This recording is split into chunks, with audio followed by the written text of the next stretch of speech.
लोगों ने आंदोलन किया है, दिल्ली में भी जाके धरना प्रदर्शन किए। दिल्ली में हम लोगों ने 10-10 दिन धरना प्रदर्शन किए हैं जाके कि मनरेगा में कम से कम न्यूनतम मजदूरी हम लोगों की मांग पीछे से की है कि मनरेगा में 200 दिन काम और 800 रुपए मजदूरी होनी चाहिए। किया है। तीसरी है न्यूनतम मजदूरी 800 का डिमांड किया है। 800 का डिमांड है। कम से कम 800 रुपए से कम में तो एक परिवार का गुजारा नहीं होने वाला, आप जान रहे हैं ना। अब है, अगर मनियारी प्रखंड नहीं बना और ये जो नेता है, आज भी तो बहुत सारे नेता देखे, 5 साल पहले भी नेता लोग वादा करके गए कि हम पहला प्राथमिकता हमारा होगा मनियारी प्रखंड बनाएँगे, लेकिन आज तक कोई नेता बनाया क्या? सरकार बनेगी, हम जीत के आएँगे, तो हमारे घोषणा पत्र में है कि हर एक बेरोजगार को मनरेगा के तर्ज पर रोजगार की गारंटी करें। जरूरी नहीं है माटी खोदना। गर्भवती हो गई 6 महीना से लेके और लास्ट 3 साल तक जब तक बच्चा अन्न नहीं खाता, 6,000 रुपया प्रोत्साहन राशि हर महीने लागू करें। हमारी सोशलिस्ट पार्टी 1934 की पार्टी है और इसी पार्टी में से चाहे वो लालू यादव हो, चाहे नीतीश कुमार हो, चाहे वो मुलायम सिंह जी हो, चाहे रामविलास पासवान जी हो, चाहे ये जितना जो आज बड़का पार्टी का मुखौटा लेके घूम रहा है, जितना जो पार्टी के लोग हैं, ये सब यहीं से निकले हुए लोग हैं। उन्हीं के जनता से हम अपील करना चाहते हैं कि एक बार मुझे मौका दें। सोशलिस्ट पार्टी के इंडिया के टिकट से हैं और आपके क्षेत्रीय हैं, आपका बेटा है और हम पहला प्राथमिकता हमारा मनियारी प्रखंड है।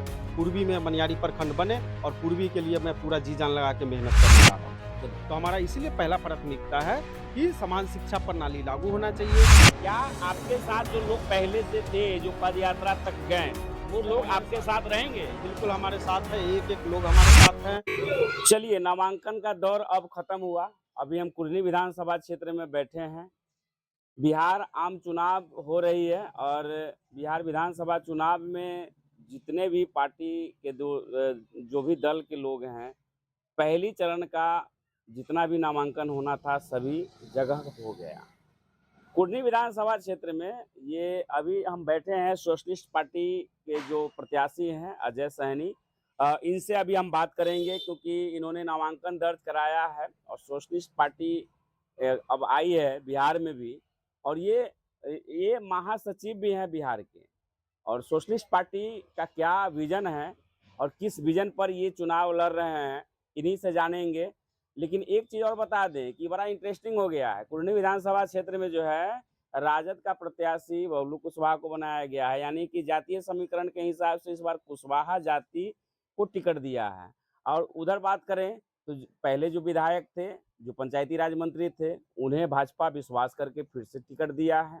और एक तरफ देखिएगा तो भाजपा के पूर्व कद्दावर नेता जो धर्मेंद्र कुमार अबोध थे, वो टिकट के डिमांड कर रहे थे लेकिन उनको भाजपा टिकट नहीं दिया। अब वो निर्दलीय प्रत्याशी है और इसी बीच जो है अभी सोशलिस्ट पार्टी के अजय सैनी है, क्योंकि बड़ा इंटरेस्टिंग होने वाला है कुर्नी विधानसभा में। कैसे हैं? जी, बहुत-बहुत बढ़िया है राजू जी।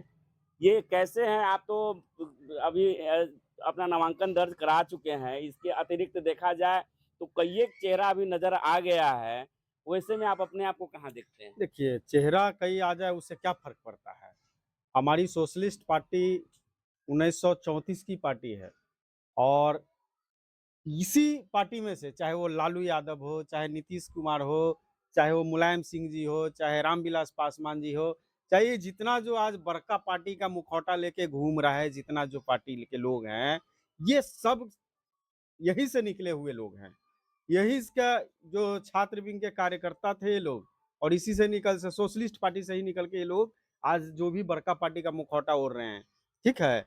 और इस स्थिति में हम तो सोशलिस्ट पार्टी ने हम पे भरोसा जताया, सोशलिस्ट पार्टी के कार्यकर्ता, सोशलिस्ट पार्टी के पदाधिकारीगण हम पे भरोसा जता के और हमें टिकट दिया और टिकट कुढ़नी विधानसभा 93 से दिया और ये पूरा दमखम से लड़ने को हमें आदेश दिया गया है कि जितना आप दमखम से लड़ सकते लड़िए और जीत के दिखाइए। क्या मुद्दा रहेगा आपका? मान लीजिए कि कुर्नी विधानसभा क्षेत्र में अब तो लगातार पहले भी आपका जनसंपर्क था, अब नामांकन आपने दाखिल कर दिया है, तो आज स्क्रूटनी खत्म हो जाएगा, इसके बाद से फिर अब लगातार क्षेत्र में रहेंगे। लेकिन क्या मुद्दा रहेगा कुर्नी विधानसभा क्षेत्र में? देखिए, हमारा पहला मुद्दा है कि जो पूर्वी साइड है, हमारे यहाँ से हरिशंकर से अगर जोड़ेंगे, तो हरिशंकर से 30 किलोमीटर बैठ जाता है ये प्रखंड कार्यालय। प्रखंड कार्यालय। अब 30 किलोमीटर से लोग जनता वहाँ पहुँच पाती है? नहीं पहुँच पाती है, इसलिए उनका कोई भी काम शुरुआत सही से नहीं हो पाता है। तो हमारा पहला मुद्दा है कि पूर्वी क्षेत्र में पहले तो मनियारी को प्रखंड बनना चाहिए। मनियारी प्रखंड घोषित होना चाहिए, मनियारी प्रखंड बनना चाहिए और मनियारी प्रखंड बनेगा तभी जाके ये जो 15 गो पंचायत है अगल-बगल के पूर्वी का, तभी उसका भला होने वाला है। अगर मनियारी प्रखंड नहीं बना और ये जो नेता है, आज भी तो बहुत सारे नेता देखे 5 साल पहले भी नेता लोग वादा करके गए कि हम पहला प्राथमिकता हमारा होगा मनियारी प्रखंड बनाएँगे, लेकिन आज तक कोई नेता बनाया क्या? ये खाली लॉलीपॉप देता है, झूठा वादा करता है, चुनावी एजेंडा रहता है उनका। सिर्फ मनियारी को प्रखंड बनाएँगे लेकिन ऐसा कुछ नहीं है। तो मैं ये घोषणा करता हूँ, अगर मुझे पूर्वी क्षेत्र के सम्मानित जनता हमें अगर सहयोग करती है और पूरी मदद करती है और मैं जीत के जाता हूँ, तो मैं पहला मेरा काम होगा मनियारी को प्रखंड घोषित करना और मनियारी प्रखंड बनाना। दूसरा काम है हमारा जो इस देश में समान शिक्षा प्रणाली लागू नहीं है, चाहे वो गरीब का बेटा हो, चाहे अमीर का बेटा हो, सबको समान शिक्षा होना चाहिए, एक समान शिक्षा होना चाहिए। चाहे वो किसी भी प्राइवेट स्कूल का हो, चाहे सरकारी स्कूल का हो, सब में एक तरह का व्यवस्था होना चाहिए। ये प्राइवेट स्कूल का भी अगर शिक्षक हैं, तो आज 4,000 5,000 पे जो काम करने को विवश हैं, क्या वो जो प्राइवेट स्कूल के जो शिक्षक हैं, उसको 5,000 8,000 में उसका परिवार चल पाता है? आज भी देखिएगा तो एक मजदूर से भी बदतर वो प्राइवेट स्कूल के शिक्षक का हाल है। तो हमारा ये सरकार से मांग थी और हम लोगों ने इसके लिए यात्रा भी किया, आंदोलन भी किया कि समान शिक्षा प्रणाली लागू करो ताकि ये जो स्कूल का जो निजी स्कूल का जो दुर्दशा है, वो भी व्यवस्था हो और सरकार उसको अधिग्रहण करे, निजी निजी स्कूल को भी। जितना संसाधन, जितना जो वेज है सरकारी मास्टर के, उतना ही वेज, उतना ही अनुदान प्राइवेट स्कूल को मिले। ताकि वो सही से अपने बच्चों को पढ़ा पाए, निःशुल्क में पढ़ा पाए। ये जो ग्रामीणों को शिक्षा का शुल्क नहीं देना पड़े। अगर सरकार हर निजी स्कूल को अधिग्रहण करती है, तो क्योंकि सरकार के व्यवस्था से चलेगा और सरकार की व्यवस्था से अगर निजी स्कूल चलता है, तो फिर ये जो ग्रामीण है, जो अपने को बड़े लोग निजी स्कूल में बच्चे को पढ़ाना चाहता है, कम से कम वो लोग जो फीस है उससे लोगों को राहत मिलेगा और अच्छी व्यवस्था हो जाएगी। तो हमारा इसीलिए पहला प्राथमिकता है कि समान शिक्षा प्रणाली लागू होना चाहिए। तीसरा है कि मनरेगा में 200 दिन काम और 800 रुपए मजदूरी होनी चाहिए। क्योंकि आज के डेट में कितना पलायन हो रहा है। हर घर के हर दूसरा व्यक्ति बाहर में खटने नहीं, तो जाता है, इसको मजदूरी लेकर तो करने आप लोग जाता है। आंदोलन भी किए थे, जी, पदयात्रा भी किया था, सरकार को सुनना पड़ा जी। और जो है कि सामाजिक सुरक्षा पेंशन पेंशन हाँ, 400 उस पे से आएँगे, बढ़ाकर जो है उस कि पे आपको आएँगे, उस पे 1100 आएँगे। मिला, लेकिन मनरेगा से भी तो बढ़ा है ना पैसा आप हाँ। लोगों का आंदोलन हाँ, में। मनरेगा से बढ़ा है। अभी हम लोगों ने आंदोलन किया है, दिल्ली में भी जाके धरना प्रदर्शन किए। दिल्ली में हम लोगों ने 10-10 दिन धरना प्रदर्शन किए हैं जाके कि मनरेगा में कम से कम न्यूनतम मज़दूरी हम लोगों की माँग थी 600 रुपया, लेकिन महँगाई को देखते हुए 800 रुपया कर रहे हैं हम लोग। माँग कर रहे हैं, इस बार भी हम लोग दिल्ली में गए हैं, धरना प्रदर्शन किए हैं कि कम से कम 800 रुपया न्यूनतम मज़दूरी रोज़ की और 200 दिन काम उपलब्ध कराएँ, तब जाके गाँव में रहने वाले व्यक्ति को सुविधा मिल पाएगा। उसी तरह से पेंशन के मामले में देखे होंगे कि 2 अक्टूबर 2024 को खुदीराम बोस स्मारक से लेके पटना विधानसभा तक हम लोग पद यात्रा किए, हजारों की संख्या में पद यात्रा किए और उसमें क्या कहने गए हम सरकार से? यही ना कहने गए कि आज जो भीख के तरह 400 रुपया पेंशन देते हैं, वो भीख देना बंद करे और न्यूनतम मजदूरी के आधा, कम से कम 3,000 रुपया पेंशन लागू करो। यही कहने के लिए ना गए थे, उसमें आप भी बहुत सहयोग किए थे हमें। तो हम ये लड़ाई हमारी है, हमने क्या लड़ाई लड़ रहे हैं? हम कोई ऐसा तो नहीं कह रहे हैं सरकार को कि आप भाई चलिए बुजुर्गों को आप 1 लाख रुपया पेंशन दीजिए, बुजुर्गों को 5 महिला बिल्डिंग बना दीजिए 5 मंजिला, ऐसा तो नहीं कहने जा रहे हैं। हम क्या माँग रहे हैं कि न्यूनतम मज़दूरी आज जो देश का आपने लागू किया है न्यूनतम मज़दूरी, उसका आधा पेंशन दीजिए, कम से कम 3,000 से ऊपर। तो आपने किया 1,100 रुपया, इतना आंदोलन किए हम लोग, इतना संघर्ष किए, उठा-उठा के फेंक दिया वहाँ गए जो क्या बोलते हैं विधानसभा, तो उठा-उठा के फेंक दिया हम लोगों को जब हम क्या माँगने गए थे? हम लोग तो यही माँगने गए थे कि 3,000 रुपया पेंशन बुजुर्गों को दो, विधवा को दो, विकलांग को दो। अब एक महिला जो विधवा हो जाती है, जिसका घर में कोई आसरा नहीं है और उसको आप 400 रुपया पेंशन देके उसको कहिएगा कि घर चलाइए या उसको अब 1,100 रुपया में उसका परिवार चलता है?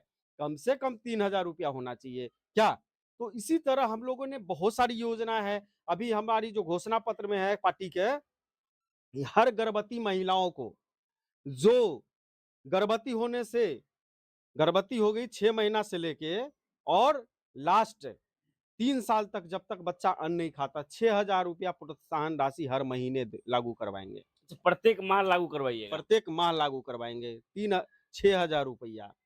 दूसरा तो है, ये तो लागू कराने के लिए तो फिर सरकार बनानी होगी। बिल्कुल सरकार बनानी होगी, जिस गठबंधन में जाएंगे हम जीत के जाएंगे, जिस गठबंधन में जाएंगे हमारी ये मांग रहेगी उनसे कि भाई ये हमारी योजना लागू होना चाहिए। तीसरी है कि बुजुर्ग जितने भी जो नौजवान हैं, जो बेरोजगार है, पढ़े लिखे बेरोजगार है, आज उसको सरकार लॉलीपॉप दे रहा है 1,000 रुपया महीना। 1,000 रुपया महीना की घोषणा करता है, वो भी नहीं देता है और हमारे बेरोजगार भाई इधर-उधर भटकते रहते हैं। तो हमारी ये जो हमारी अगर पार्टी बन जब सरकार बनेगी, हम जीत के आएँगे, तो हमारे घोषणा पत्र में है कि हर एक बेरोजगार को मनरेगा के तर्ज पर रोजगार की गारंटी करे। ज़रूरी नहीं है माटी ढोने के लिए, बिहार में बहुत सारा काम है। आज जो जितना भी आज देखे होंगे कि स्कूल के मास्टर, ब्लॉक पंचायत के पंचायत सचिव, रोजगार सेवक, आवास सहायक, विकास मित्र, ये सबको वोटर लिस्ट सत्यापित के लिए ये जो एसआर हुआ उसमें लगा दिया, या ये जो भी काम होता है। तो आज के डेट में मनरेगा के तहत कोई ऐसा एक्ट लाएंगे जो बेरोजगार युवाओं को, हम उस तरह का जो काम है, आज जो स्कूल के जो मास्टर है उसको लगा देता है अलग काम में और बच्चे का कुछ पढ़ाई नहीं होता है। तो हम ये चाह रहे हैं कि हमारे जो युवा है उसको 200 दिन काम दें और काम के एवज में यही काम कराएँ, कि ये चाहे जो भी सर्वे का काम हो, चाहे वो वोटर लिस्ट सत्यापन की काम हो, चाहे वो कोई भी सर्वे वाला काम हो, वो बेरोजगार युवा को साल में 200 दिन काम दे और काम के माध्यम से यही सब काम करवाए। बेरोजगार युवा को मतलब काम मिलना काम चाहिए। मिलना चाहिए। अच्छा एक चीज़ उसके है, 1 मिनट और उसके एवज में उसे न्यूनतम मज़दूरी 800 रुपया कम से कम रोज़ की सरकार उसको दे और साल में उसको काम दे 200 दिन। तो ये हमारी माँग है। ये हम अपनी घोषणा पत्र में हम लोगों ने दिया है। तीसरी है, न्यूनतम मजदूरी 800 का डिमांड किया। 800 का डिमांड है। कम से कम 800 रुपए से कम में तो एक परिवार का गुज़ारा नहीं होने वाला, आप जान रहे हैं ना। आप 500 रुपया लेके जाइए बाज़ार में और सब्ज़ी का एगो थैला नहीं भरता है। भरता है क्या आज के ज़माने में 500 रुपया में? एक व्यक्ति 500 रुपया, 400 रुपया कमा के लाता है, उसके घर में खर्चा हो जाता है। किसी भी परिवार के मज़दूर परिवार के घर में जाके देख लीजिए, 400 रुपया में उसका परिवार ठीक से नहीं चल पा रहा है और काम तो उपलब्ध है ही नहीं। ये व्यवस्था बदलने के लिए हुँ। तो जिस आपका भी संगठन बना हुआ है, जी। जनशक्ति संगठन, जन विकास शक्ति संगठन। जन विकास शक्ति संगठन जो है उसके माध्यम से सैकड़ों नहीं हजारों की संख्या में जो महिला, जो मजदूर हैं, पुरुष हैं, सभी आपके साथ हैं। तो जी। क्या इस वोट के समय में सभी लोगों का सहयोग प्राप्त होगा या बाकी यहाँ खेला हो जाएगा? देखिए, खेला तो ज़रूर होगा। क्योंकि यहाँ देखिए धन बल का भी प्रयोग किया जाएगा और वैसे में क्या आपके साथ जो लोग पहले से थे, जो पद यात्रा तक गए, वो सब लोग हमारे आपके साथ साथ रहेंगे? बिल्कुल हमारे साथ है, एक-एक लोग हमारे साथ हैं, जो यात्रा में गए, जो हम जिसके लिए 10 साल से संघर्ष कर रहे हैं, जिसके लिए हम दिन-रात एक करके मेहनत करते रहते हैं, उनकी माँग, उनकी अधिकार के लिए संघर्ष करने का काम करते हैं, वो सब लोग मेरे साथ तो खड़ा ये है। जो खेला होने वाला है कुरनी में, बिल्कुल वो खेला खेला होगा। में जो आपके साथ है वो टूटेंगे नहीं। बिल्कुल नहीं टूटेंगे और सोशलिस्ट पार्टी के उम्मीदवार जीतेगा और हम पूरे बिहार में 100 सीट पे अभी लड़ा रहे हैं। 100 सीट पे हमारा उम्मीदवार उतर चुका है। हम लोगों ने जगह-जगह आप हम लोग कुरनी से कितना वोट से जीतेंगे? देखिए कुरहनी से हम लोग अच्छे वोट से जीतेंगे। एकदम हम लोग 5-7 हज़ार वोट से हम लोग कुरहनी से जीतेंगे और ये लड़ाई है हमारी और ये हम लोग लड़ेंगे और ये निर्दलीय-उर्दलीय ये सब तो है ही आते-जाते रहेगा, लेकिन हम पार्टी से हैं और सोशलिस्ट पार्टी इंडिया हमको विश्वास करके टिकट दिया है और हम बिल्कुल मजबूती से लड़ेंगे और लड़ रहे हैं। अंत में कुरनी के जो जनता है उनसे क्या कहेंगे? कुन्नी के जनता से हम अपील करना चाहते हैं कि एक बार मुझे मौका दें, सोशलिस्ट पार्टी के इंडिया के टिकट से हैं और आपके क्षेत्रीय हैं, आपका बेटा है और हम पहला प्राथमिकता हमारा मनियारी प्रखंड है, पूर्वी में मनियारी प्रखंड बने और पूर्वी के लिए मैं पूरा जी-जान लगा के मेहनत करने जा रहा हूँ। चलिए, बहुत-बहुत धन्यवाद बात करने के लिए। जी, बहुत-बहुत धन्यवाद। देखिए, ये थे अजय सैनी, ये सोशलिस्ट पार्टी ऑफ इंडिया से ये उम्मीदवार हैं कुरनी विधानसभा से। और बता दें इन्होंने अभी जो कहा कि सोशलिस्ट पार्टी इंडिया का जो गठन हुआ था 1934 में, यानी आज़ादी के पहले से, बीच में टूटी, बनी, लोग आते गए, जाते गए और अभी जितने भी बड़ी-बड़ी पार्टियां अपने आप को बताते हैं, वो सभी इसी के प्रोडक्ट हैं। मतलब ये जो बता रहे हैं इसमें सच्चाई भी है। लेकिन अब देखना है कि कुर्नी विधानसभा जो दौर है, वो दौर में ये अपने आप को कहाँ तक ले जाते हैं। क्या यहाँ की जनता अजय सहनी पर भरोसा करती है या फिर कोई बड़ा खेल होगा? फिलहाल देखते रहे न्यूज़ लाइव नेटवर्क। नमस्कार।